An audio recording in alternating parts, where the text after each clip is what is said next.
That's 5 News at 5।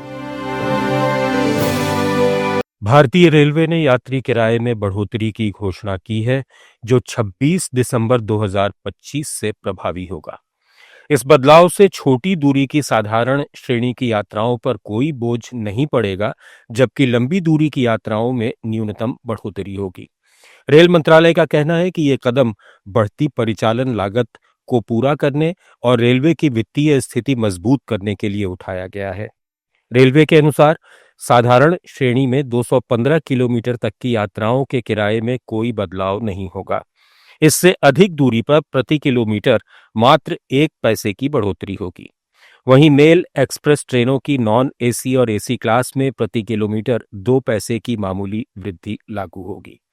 उदाहरण के लिए 500 किलोमीटर की नॉन एसी यात्रा पर यात्रियों को केवल 10 रुपए अतिरिक्त देने होंगे। इस तर्कसंगतीकरण से रेलवे को अनुमानित 600 करोड़ रुपए का अतिरिक्त राजस्व प्राप्त होने की उम्मीद है। रेलवे की वार्षिक लागत में कर्मचारियों के वेतन पर 1,15,000 करोड़ रुपए और पेंशन पर 60,000 करोड़ रुपए खर्च होते हैं। नेटवर्क विस्तार और आधुनिकीकरण के बीच ये कदम आवश्यक बताया गया है। प्रधानमंत्री नरेंद्र मोदी ने आज नामरूप डिब्रूगढ़ में हुई एक जनसभा में Assam valley fertilizer fund chemical company limited की अमोनिया यूरिया परियोजना के लिए भूमि पूजन किया। उन्होंने कहा कि नामरूप में अमोनिया यूरिया उर्वरक परियोजना का भूमि पूजन हमारे मेहनती किसानों को सशक्त बनाएगा। इससे असम और पूर्वोत्तर के कृषि क्षेत्र को बढ़ावा मिलेगा। उज्जनीर रायज केन्या से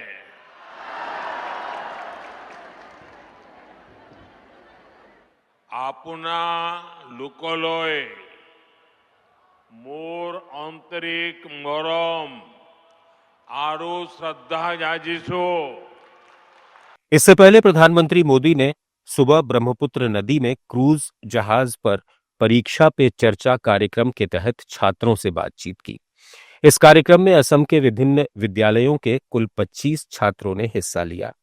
अधिकारियों ने बताया कि मोदी ने 3 मंजिला MV चराइदेव 2 पर छात्रों से करीब 45 मिनट तक बातचीत की।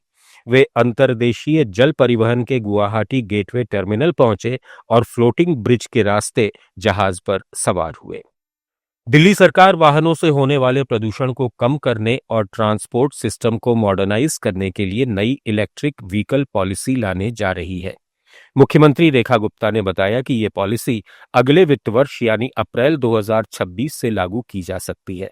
मंत्री पंकज सिंह ने प्रेस कॉन्फ्रेंस में इस तैयारी की जानकारी दी। पॉलिसी के तहत चार्जिंग इंफ्रास्ट्रक्चर को मजबूत किया जाएगा। सार्वजनिक स्थानों और आवासीय कॉलोनियों के पास चार्जिंग पॉइंट लगाए जाएंगे।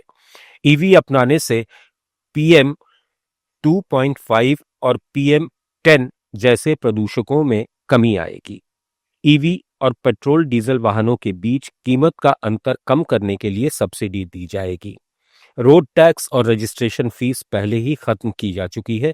पुराने वाहनों को स्क्रैप करने पर नए ईवी की खरीद में अतिरिक्त लाभ मिलेगा।